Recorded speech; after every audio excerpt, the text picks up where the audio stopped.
Um, I would like to start just a little bit of a discussion with respect to the field of critical reasoning, just because I'd like to do this for the purpose of going into discussions of logic, not only sentential logic, um, but predicate logic as well. But I'd like to preface that with some discussions on critical reasoning, like maybe like a couple.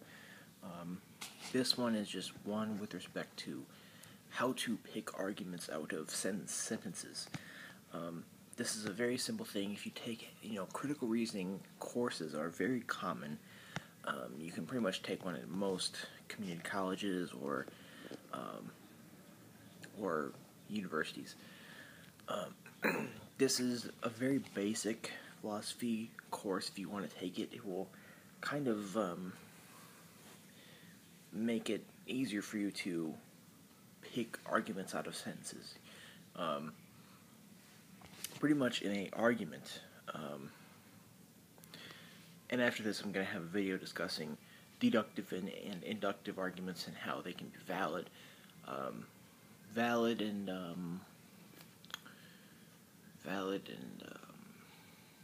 strong is inductive, but valid and sound and then strong. So I'll have another video on that. But this video is just to discuss, some little bit of a critical reasoning as to how to pick arguments out of sentences. In an argument, you cannot prove an argument to be true. You can prove that the premises are true, and then you can prove that the conclusion is also true, but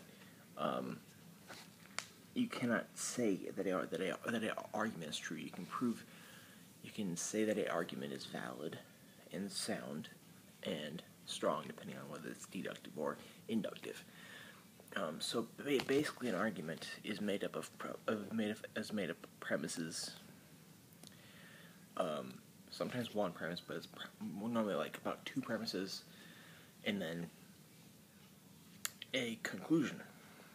So essentially, what I think is really necessary to be able to do is to read a sentence and pick up, what is a certain person arguing.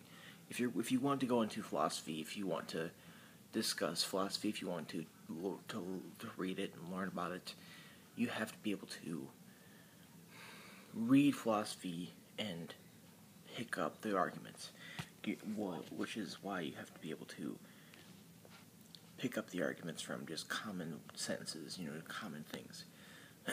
Because philosophy, in my opinion, will be harder for one who's a beginner in it.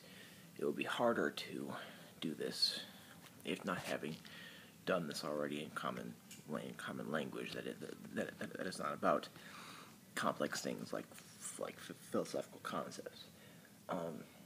But so I guess I want to give a few kind of sentences, and I want to discuss how we pick up premises and conclusions within a sentence and figure out what he's arguing. For instance, let's say, this is just a normal sentence that I've made up. James does not talk to her. James does not talk to her, and he talks behind her back. So he really doesn't like her. So what are the premises in that sentence? Something is being argued that, let's say that this is a group of people talking about James and this other girl that he supposedly does not like. This person is saying, well, James does not talk to her. He talks behind her back, so he really does not like her. First of all, that word "so," there are words that will point out conclusions wherever you hear "therefore" or "so" and "thus." There's various ones. If you can go look up all those words, but it's pretty easy to pick out. I don't think it's that necessary to go look up the words. The conclusion pointer words, but there are a bunch of words that are used in sentences which will point you to where the conclusion is. So James does not talk to her, and he talks behind her back. So he really does not like her.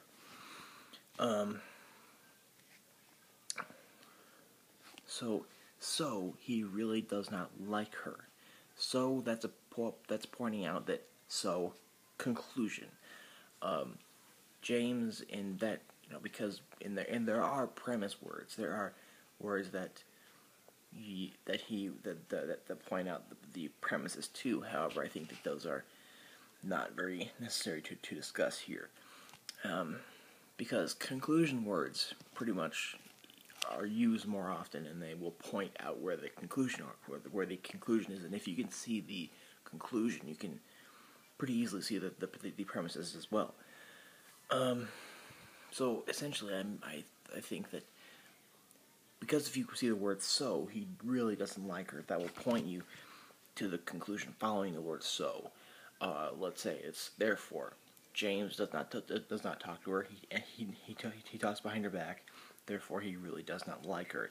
You would normally say therefore in common speech, so I think the word "so" is more appropriate. But if you're doing a philosophical argument, if you're doing philosophy, therefore is a pretty common word. So that would point to the premises to be James. Premise 1: James does not talk to her. Premise 2: James talks behind her back. Therefore, conclusion: James does not like her. And there is reasons as to why or why not this would be a valid or sound argument. I will discuss that in a different video, but that's essentially how you would point out the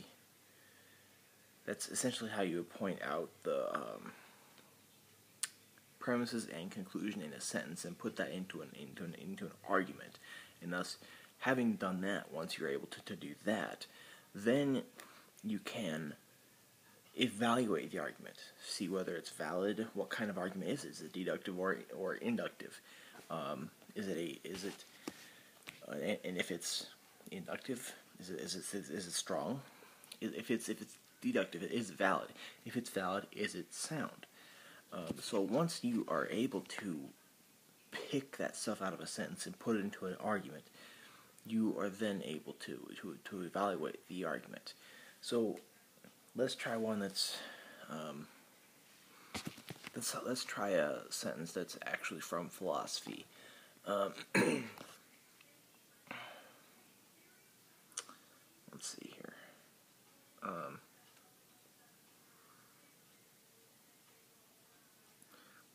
Let's say we're arguing for Plato's heavens, Plato's forms in heaven. Let's say we're arguing for the Plato's abstracta.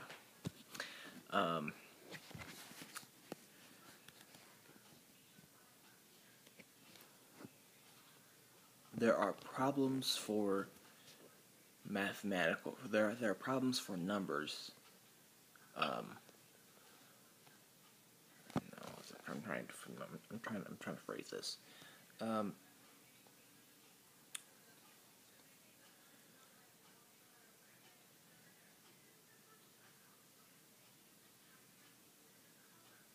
There are problems in numbers without abstracta, for one, and we don't know how we get the concreta. So these are our two premises. This is a very bad argument, actually. It's not very good.